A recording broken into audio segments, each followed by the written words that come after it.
Good morning, friends. Me Rajendra Kumar from RK channel. ఈ RK channel ద్వారా ఇంతకుముందు చాలా వీడియోలు చేసాం, కానీ now I want to just dedicate this videos for hour union bank my friends. Many of our Union Bank friends are attending examination on 24th for different promotions. Now I would like to just deal the lending policy. Before going into the details, actually I would like to talk about the banking. What is our banking? I think everybody should know about what we are doing it here. I always say it is money lending business. We are money lenders. All bankers are money lenders. We take deposits from the public, we lend it. Some funds we just go for investments and majority of the funds for lending. And third function is recovery. These are the three basic functions for all the banks, sir, for you, for everyone. These three functions, how we will manage, this is the banking. With reference to deposits, I need not explain to you people. Previously we were not bothering about the cost. Now we are so very much bothered about the cost. Cost of deposit is very much important. Now current deposits and savings deposits are more important. Now I don't want to deal with the deposits. With reference to recovery, that is also I don't want to deal with, but recovery is also primary duty of the every banker. It is not somebody's duty. And we should start recovery from day one onwards, day one of the due date. Now the present policy, I would like to discuss about the lending, the credit policy. Credit is most important now to get the profit. What we will do with the for funds which were collected from the public? We have to lend. While lending, what are the precautions to be taken? What is the policy? For that, bank will frame a policy. A detailed policy, credit policy is being framed by the different sections, and it was approved for the amalgamated entry. This policy, what is actually policy? What they will consider while making the policy? This I would like to discuss with you people. We have to give the credit, that's what I told. When we are giving credit, what are the major important points to be taken to frame the policy? Before that, I would like to just inform you that our banks, most of the public sector banks were nationalized. 14 banks were nationalized during 1969. Another 6 banks were nationalized in 1981. Why this banking nationalization taken place? Because these banks should complement government policies, government directions. Government wants equal economic growth throughout the country without any disparities among the places, among the sections and all these things. That's the reason banks were nationalized to give the focus credit to the agriculture, MSME and like different sections. That is the reason banks are nationalized. With this basic points, I would like to emphasize what are the other things while making the policy, credit policy, other things are considered. What are the present scenario? Present scenario, I think I need not explain. The scenario is financial technology. Financial technology is a superb revelation in the banking industry. Due to financial technology, the person from the Kashmir to Kanyakumari, any bank, any branch, the people are used to draw money. People in the beginning, any branch, now any bank, it is widened technology because of the technology. To frame the credit policy, we should take into consideration the financial technology. The other important thing is JAM Trinity. What is JAM? What is JAM? It is easy to just remember. That's the reason I am telling JAM. JAM resembles J. J means Jan Dhan Yojana.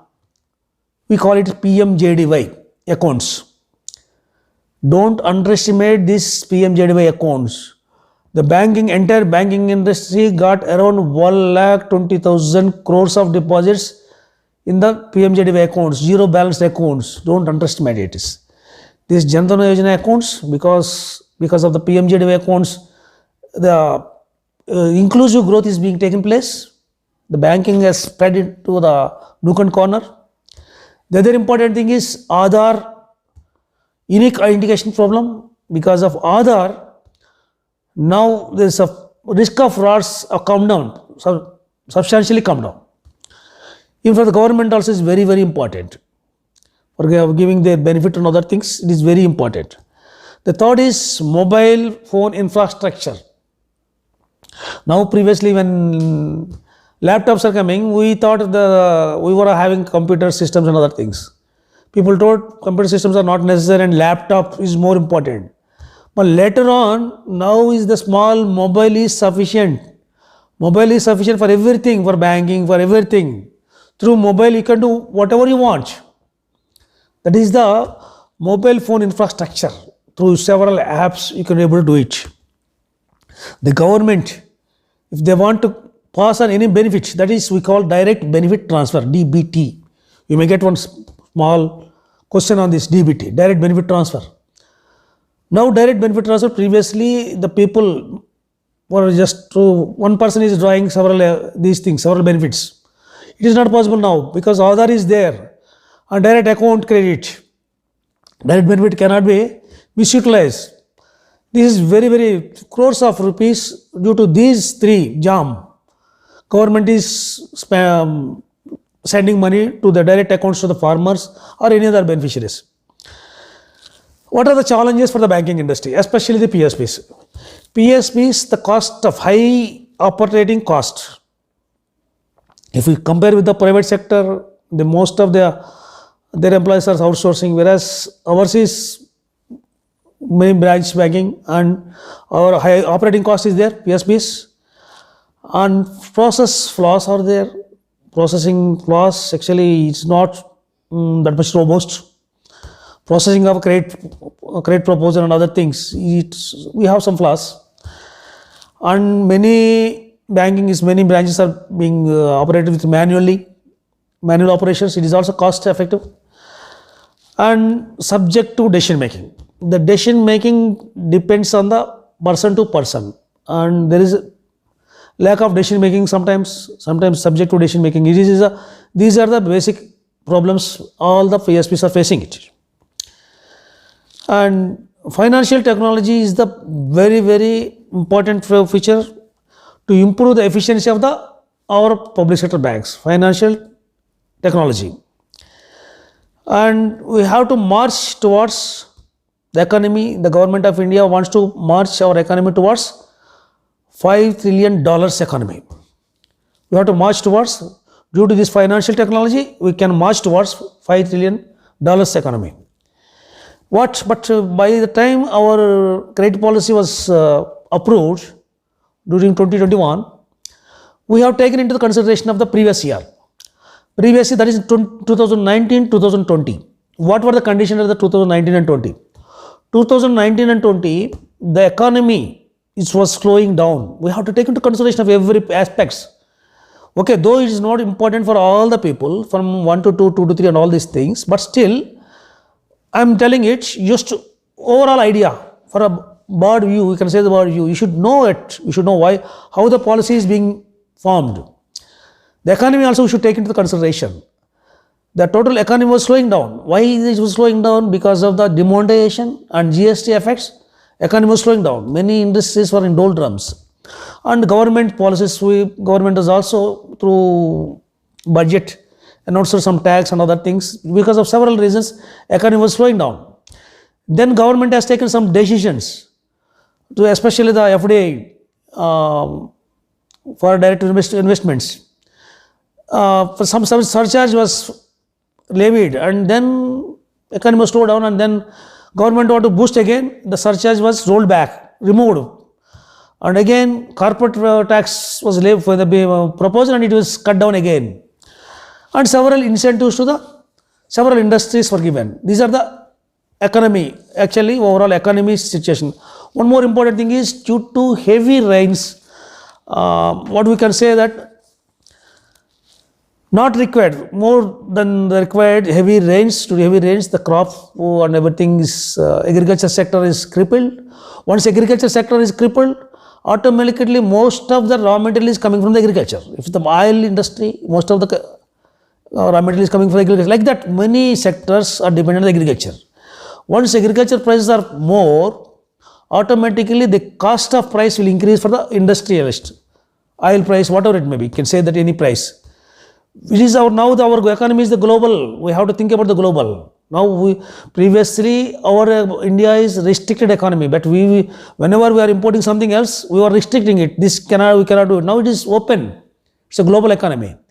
If our Indian industrialists, they cannot compete with the foreign people, automatically consumers or any business people, they will import oil, whatever it may be, sugar, whatever it may be, from other countries. That is the reason there is a plenty of problem in the last year. And external factors, luckily the crude oil cost has come down. Crude oil cost has come down. Crude oil affects the entire economy. Please understand, crude oil also affects the economy and affects our balance of payments, the current account. We call it the current account. I am not going into the details, but just I am giving some idea to you people. The balance of payments means imports and exports. The gap between imports and exports.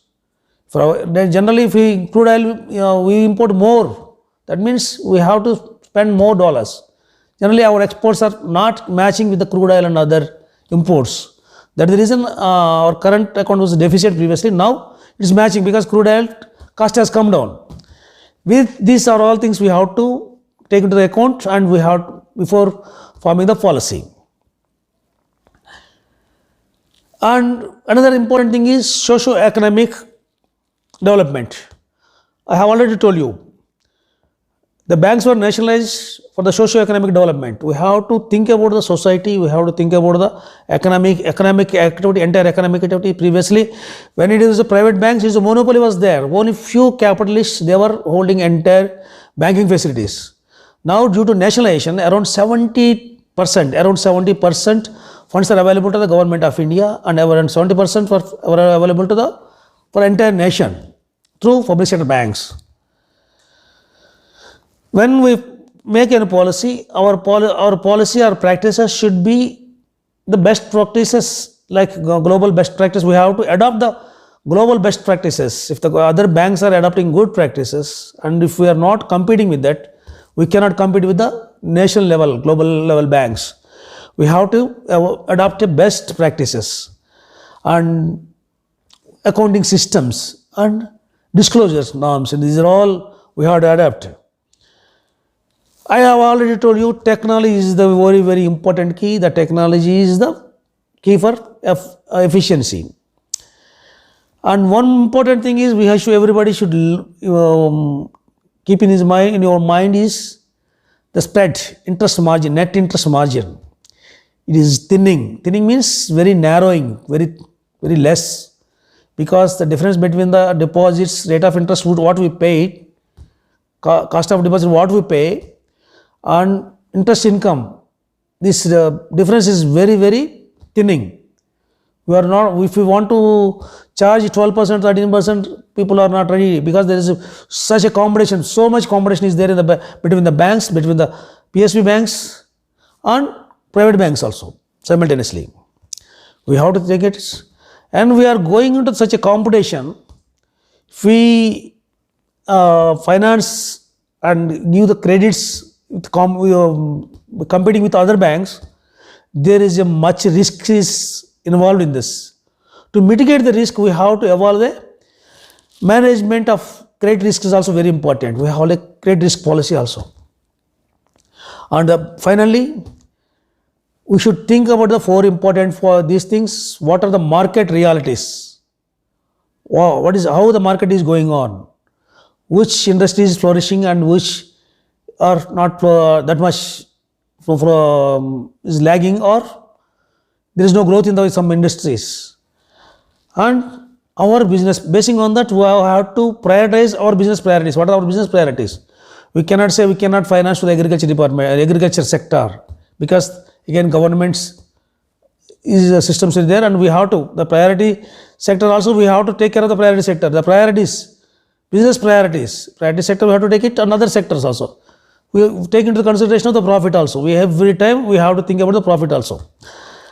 And government policies RBI regulations, government directions, everything taken into consideration of all these things, we have to frame our credit policy. These are the beginning before framing the policy. And then I would like to tell about the objectives. For our credit policy, there are some objectives. What are the main objectives?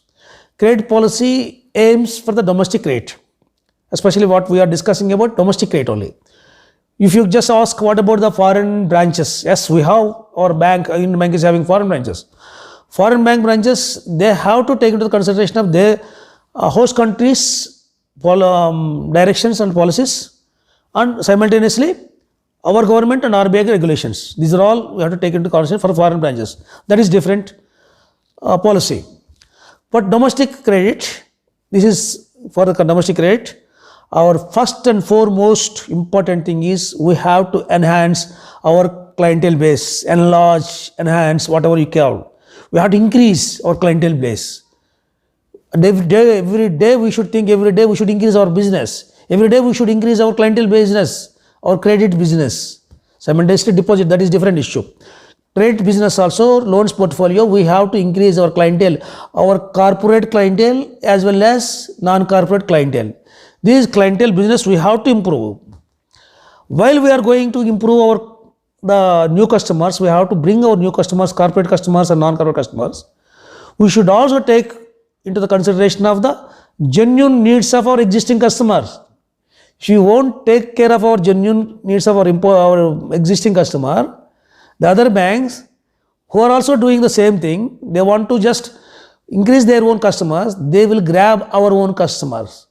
We should take care of our own customers, our existing customer, their genuine needs and their problems, and for the quick disposal of the credit and other things, we should take care of it.